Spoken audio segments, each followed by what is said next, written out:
بسم الله الرحمن الرحيم السلام عليكم ورحمة الله وبركاته كسو دوادا مركل إيه برنامجكينا ويارك intii nila socotay waxaan horey idin ku soo gudbinay qaybo badan oo kamid ah waayihii nololeed iyo taariikhdii halgamaa Sultaan Mujaahid Maxamuud Axmed Xasan oo loo yaqaano Maxamuud Wadaad qaybihii halkan ka horeeyay ee idin ku soo gudbinay waxaa kamid ahaa qaybo bilowgii sidoo halkan ku bilaabay iyo waayihii waqtigaasi socday sidoo kale waxaan ku soo qaadanay operation ama hawlgallo balbalaaran oo kala duwanaa oo qayb ka ahaa Mujaahid Maxamuud Wadaad sida dagaalkii weynaa ee dagaalkii buuraleyda Sheekh sidoo kale hawlgaladii Jabdurwa hawlgalkii Awbar Khadle ee Hargawaafi lagu dilay iyo hawlgallo badan oo kale oo uu goobjoog ka ahaa halkii aynu ka sii anbaqaadi doonaa haddii Ilaahay uu raali ka noqdo Mujaahid Maxamuud Wadaad ku soo dhaw mar kale iyo barnaamijkeena wadawaa Axmed waxa aynu minka ku dari doonaa qaybtii 8aad halkii ay inoo marasay marka waxa aan raacinayaa oo aan ugu horeysiinayaa operation aan ka soo anbabaxnay meesha la yiraahdo Cadaada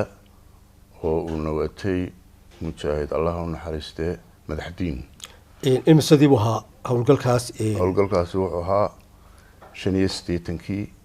waxaanu ku galay Burco Leftstoga meesha la oran jiray Leftstoga ee aroori ayay ahayd marka halkaas oo aanu ka soo qabsanay gaari laan loo baraha oo madaxa Leftstoga nin la oran jiray ina aftaag oo haysan jiray uu wadan jiray iyo gaari booyada marka aanu ka anbabaxnay meesha la yiraahdo Cadaada waxa aanu maray aanu ka taloonay laan milaaxo iyo xaaj saalax dhexdooda waanu soconay boodley ayaanu maray gorayo ooda meesha meel la yiraahdo jamaacad Caynaash ayaanu maalintii harsanay halkaasaan maalintii oo dhan ku jiray waxa gaadiidaad wadateen tiraduna seentee bay ahayd tiradayadu waxay ahayd 17 mujaahid waxaanu wadanay 2 laan kurusal oo qoriyo saariyihiin mise madax banaan ma 2 laan kurusado baabuurtii jaadka ahaa 2 laan kurusal wuxuu kala ahaayeen mid waxa wadanin dhintay Allah u naxariistay loo jiray cagaf oo jaad la ahaa ka kalena waxa watay nin la oran jiray Cabdi Dable Allah u naxariistay sina operationkaas uu naga dhiman doonaa halku ku dhiman doonana waan soo sheegi doonaa marka jamaacad Caynaasho markii aanu harsanay maalintii oo dhan halkaasaan ku jiray waxaana soo martay gaari iska roga ah gaarigii ayaanu yar qabanay waana joojinay casarkii waxa dabadeedna uu yiri madaxtiin gaarigii aan iska sii dayn xaaba iyo waxbay doonaysaa aan jecelahay asan waa malaawayna sheegaysaa aan hayna bahasha deedna wuxuu aan iska sii dayno gaarigii aan iska sii daynay aduu maqribkii ayaanu ka baxnay halkii bankaanu qabsanay dabadeedna halkii taarkii arooriyaad ee Leftstoga ayaanu galay habeennimadkii waxa aanu qabanay markii hore gaari booyada nin tuur leeyahay oo tuur lahaa ayaa booyada waday ninkii qorigu wala baxay kaarbiina marka adigu qorigii waanu ka qaadnay dabadeeto wuxuu ka riday marka ma waxba ka muridin dabadeedna waxa ninkii meesha haystay oo laan loo bar meel kala soo baxay oo cararay kii baan habeenkii dhan eryanay oo nugula meeraystay meesha Leftstoga adigu aakhirkii waanu qabanay markii aanu qabanay waabun howlgariyo furihii gaariga nin aad u geesiya ayuu ahaa furihii gaariga aba halka hay soo dhaafina dabeedna qorigu sitay isaguna ma xamusidan furaho suun dheer ugu xidhnaa ayuu baaskoolad noogu dhigay meeshii waqtigana waa habeenimo dabeedna waanu qabanay gaarigii baan ka soo kaxaysanay imika marka anigu ragii waxaan ka xasuustaa halka aanu ku maranay nin mujaahid oo halkan imika jooga oo Maxamuud Cumar la yiraahdo iyo nin la yiraahdo imika Muuse Dable iyo aniga saddexdaasaan ka xasuustaa inta aanu maanta ku noolahay marka sidii ayaanu ku qabanay labadii gaari ayaanu soo kaxaysanay iyo Jamaal Dhugad sorry iyo Jamaal Dhugad reerasna ku jiray marka golaha guurtida marka gaadhigiisii markaa Jamaal Dhugad wuxuu soo kaxiyay isagu booyadii aniga iyo Maxamed Cumarna waxaan soo kaxaynay Landroverkii oon iska soo nasanay markaan soo qaxaysanay adigu ilaa waxay gaadhi saacadu ilaa 10kii habeenimo halkii taarkiban ka soo baxnay markaan waxoogay soo soconay meel aan soo dhaafnay in ceeg bilcile ayaa wadayaro balli oday leeyahay ku baydha oo ayaan doonay inaan maro galdiiska halka dabadna waxay iska rogadii baa aan sii deynay casarkii ayaana soo sheegtay dabadna halkaasana loo gala anagoo soo baxnay operation-kayagii si fiican soo fulinay oo aad u habiya oo iska ay noogu gaarigii jaadla ahaa ee Cabdi Dable Allah yarxame u lahaa uu noogu horeeyo oo ay ku xigto booyadii oo uu ku xigo cagaf oo Landroverkina u dambeeyo oo aanu afarta gaari aanu nahay markaa afarta gaari ay bartaan noo galeen faqashti laba markii hore wadateen iyo labaad ku soo darsatay iyo labaan ku soo darsanay marka ujeedadii operation waxa waa sidaad gaadiid u heli lahaydeen sidaan gaadiid u heli lahayn iyo sida aan u khalkhalin lahayn faqashtan inaanu meel walba kaga soo baxno oo cabsi badan aanu gelino oo aanay had iyo jeeraale xiriyaha ka soo bixin oo aanay had iyo jeeraale shacabka dhibin oo ay had iyo jeeraale mar kastaba ay ogaadaan in ururkii dhaqdhaqaaqay wadaniga Soomaaliyeed ee SNM ee muwaadiniinta ahaa ee wadankan u dhashay inay meel walba kaga soo baxaan ku jiraan wadankoodii oo ay wadankooda ku dhex jiraan oo ay cabsi badan u gasho ayaanu mar walba aanu jecelayn inaanu gudaha gallo oo aanu soo marmaro sax marka halkaas markay noo galeen gaarigii u horeeyay oo gaarigii Cabdi Dable ninkan iminka xildhibaanka ka berbera Maxamed Dable ee besbeer baadlayaasha iyo waxaana leh walaalkii buu ahaa marka gaarigii u horeeyay ay joojiyeen isaguna marxuumka leerkii buu ka baktiin waayay marka halkeedun ku idin galeen balli oday meel la yiraahdo sax balli oday baa la yiraahdaa dabeedna balli oday marka halka ay galeen leerkii buu ka baktiin waayay istaag bay hadeen 7 bay ku qabteen war leerka baktiye leerkii buu baktiin waayay deewaanay arkeen waana iska kaaya garanayaan inuu annagina warka de way hayaan oo wadina laga digay dabeedna mujaahidiintii saarayd kuwa dusha saaraa iyo kuwa shirka saaraaba way ka digeen shirka waxa saaraa Cabdi Maxamed Feeriye Baash Garaab Allah yarxamo labadoodaba way ka digeen dabeedna kii faqashta ahaa oo halka hore ku soo jira ayaa 7 ku soo fiday dadna 7kii baa Cabdi Dable gaariga halka intuu ka soo galay ayuu kala jaray mujaahidiinta nasbuna kuwii dusha iyo kuwii kale way ka wada digeen waxba kuma dhaawacmin marka booyadina Dubai u baxday anagu markii 7kaasi dhacay ilaa waanu ka dambeynay ayaanu qardajeex dhinaca shishe kamar intaan leerkii baktisanay dabadeedna iyagina markiiba dub ayay u noqdeen markii 7kii ridin markii 7kii ama mujaahidiintii ka degtay gaariga iyo booyadiiba dub bay u kala furayeen ay u noqdeen mujaahidiinta hareeraha qabsadeen booyadii dub bay u noqdeen leerkii way baktiyeen anaguna leerkii waan baktisanay laakiin waan ku toosanahay oo xagga bari ay ka marteen ayaan kamarhoon iska taagnay halkana de waa halka xabadii ay ka dhacdo way nagu toosan yihiin inankii garashbayga ahaa ee gaariga la gubay saara isugu ordaya ayuu noo soo galay oo uu soo raacay marka iyagii dib ay noqdeen halkii de wax weeye leed ma shidi karo rasha uma baaqi karo iyagina duubun baa wadadii u qaadeen mujaahidiintii in de nala socotay gaariga ka degtay inta booyadii hareeraha qabsadeen adu amar xaasil wax yar markay socdeen ee annaguna halkii aanu taagnayn ee booyadii guuxeedii aanu sii maqlano inay xaga u socotay ay markii dambe istaageen guuxina markaasu dama dabeedna meelaan u raacno ayaanu garan weyn dabeedna markiiba go-aan ayuu gaadhay madaxdiin wuxuu yidhi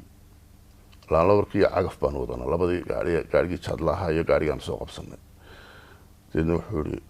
waxaanu yeelanaa inagu toos baynu baxanaa mar haddaynaan iminka meelaynu ku noqono aynu ugu tagno mujaahidiintii ilaahay iyagina ay dib u noqdeen waxaynu yeelanaa toos baynu baxanaa waa tallaabanaa iyaguna ha soo nasiibsadaan dabeedna waanu iska qardajeexna waanu soconay habeenkii oo dhan baanu sii qardajeex ahayn waxa aanu ka tallownay xaaji saalax iyo gorayoxin dhexdooda oo aan wadadayadii hore ahayn halkaa ayaanu ka tallownay dabeedna aadan maanyare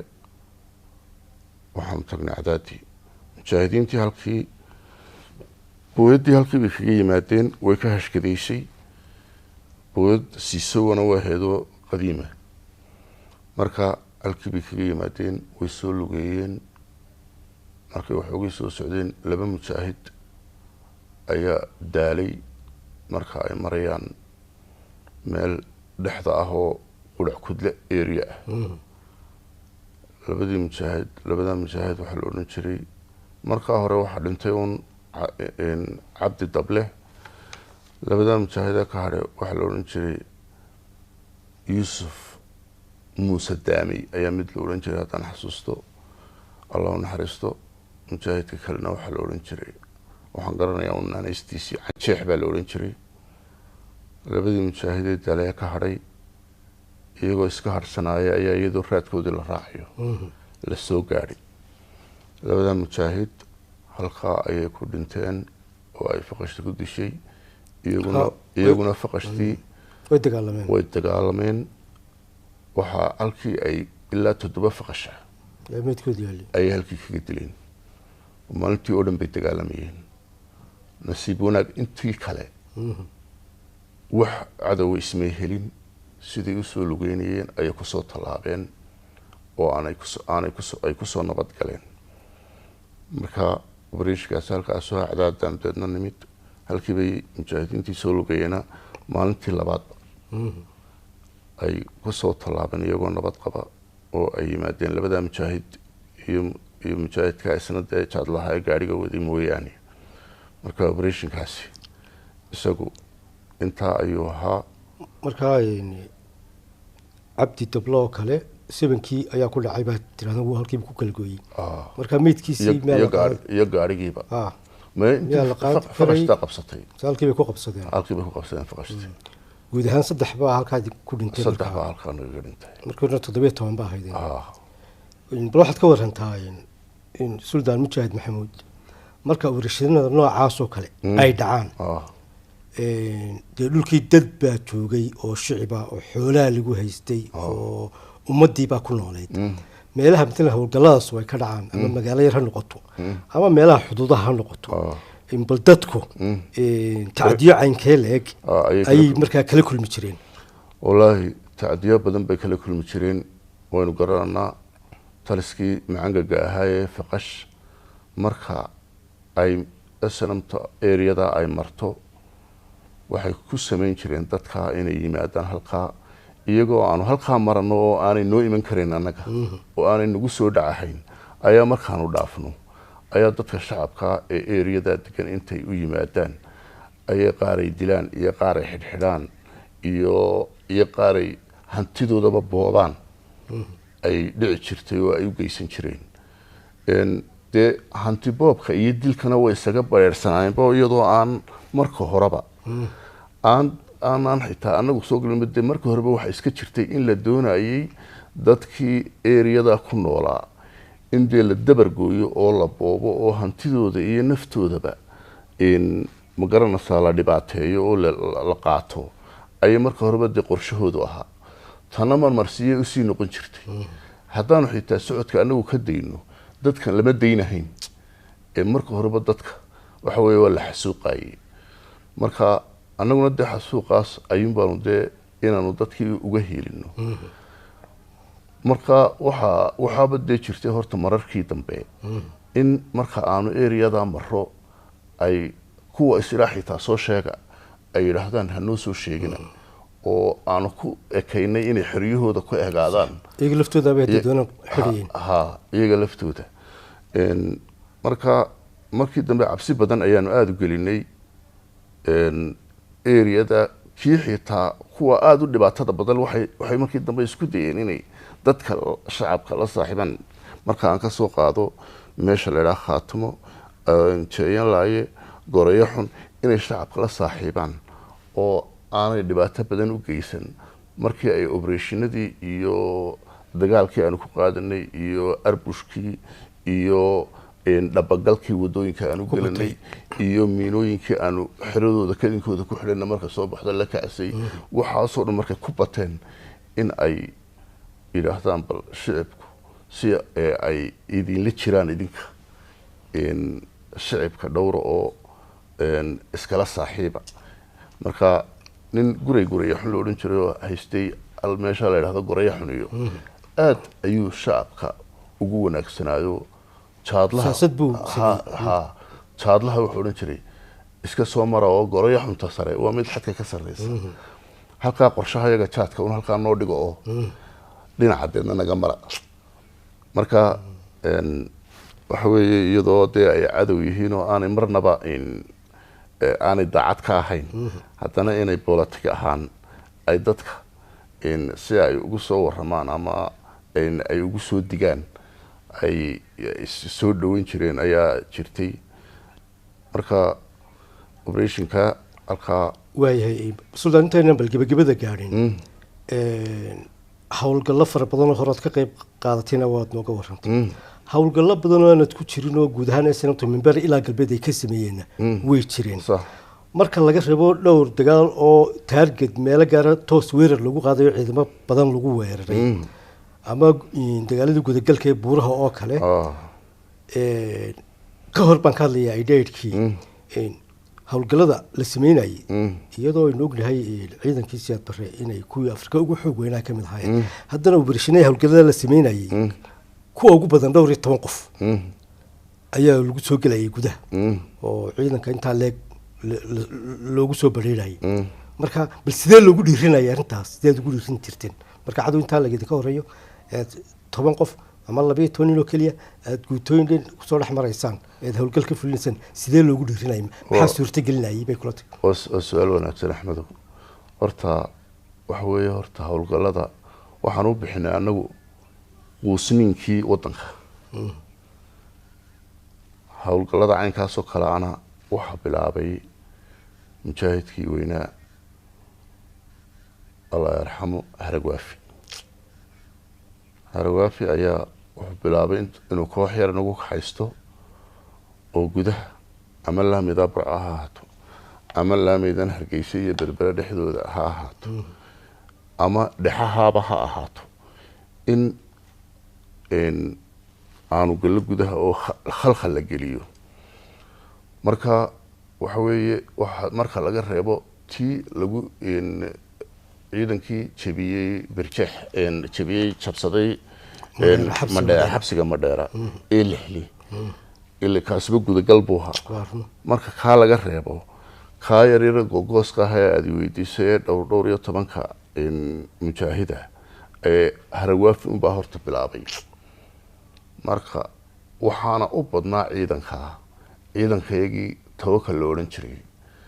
ee deganaa areada ilaa meesha la Dhoobo Guduud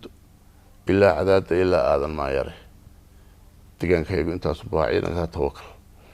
marka waxa weeye sida loogu dhiirinayo horta ciidankaasi markii aanu dhowr goor gudaha galay waanu habsaynay faqashtii marka aanu talaabano waxa weeye waxaanu ka talaabi jiray meel ka yara durugsan xiradooda marka aanu soo baxnana waxaanu ka soo bixi jiray meel xiradooda dushooda ah oo aan inaga filahayn waanu oran jiray inta kale way taagan yihiin waxay samayn jireen markii u horeysay aanu bilownay inayna soo raadsadaan ay raadkayga soo raacaan haddana markaan raadkaygii meeno u dhignaanu ag fadhiisanay ee meenada la kacday ee intii ka badbaadayna aanu laynay ayaa waxay dhacday inaanayna soo dabagelin laakiin amar marka lagu siiyo dabagala inay yidhaahdaan taliya waanu daba soconnaa iyagoo halkoodii fadhiya marka gaaska saddexaad cadceed oo jooga dee burco uu yidhaha ka daba bax oo dabagala inay yidhahdaan taliya waanu daba soconnaa marka waxa weeye intaa yar horta dee quwad ilaahay oo kalsooniya oo geesinimo aan la qiyaasi karina mujaahidiinta yaree tirada yar lehee gudaha gelaya waxa weeye ilaahay wuu geliyey oo guutooyinka dhan ee ay dhaafayaan iyo kuwa ka horeeyaba midnaba aanay waxba iskaga tirinahayn aaminsan yihiinna in allaha waaxidka oo keliya uu wax dilo oo aanay kuwani waxba dili karin aaminsan yihiinna inay waktigooda un qof waliba uu dhimanayo oo aanu laba goor dhimanahayn oo aanu mar kale dhimanahayn marka dee halgan xaqana wuu ahaa sida runtii waxa weeye oo kii dee la yidhi jihaadka marka naftaada iyo maalkaaga cidhiidhi la geliyo lagu soo doonto in aada isdifaacadood jihaado oo ummadaada la xasuuqayo aada u jihaado hadee waxa weeye kii ilaahay baneeyey sidaas ayay ahayd marka wallaahi waxa weeye waxa mujaahidiinta wax aan anugu ku qiyaaso waktigaa ma garanayo waa hagaag intaas waxaan kusoo koobaynaa qeybtii 8aad ee taxanihii halgamaaga caanka ah mujaahid suldaan maxamuud axmed xasan oo loo yaqaano maxamuud wadaad qeybtan waxaynu si gaar ah aynu ugu eegeynay howlgallo ay sanadkii 1985 ay ka sameeyeen goobta xanaanada xoolaha ilaa banka aruuriyaad ee u dhow magaalada burco oo halkaas sheekadiisii iyo qaabkii uu u dhacay uu inooga warramay intaasaan kusoo gabagabaynaynaa إن شاء الله تضوات كدنبين هكذا كسي أم بقى ضدنا أنت كور السوح الحمد لله السلام عليكم ورحمة الله وبركاته.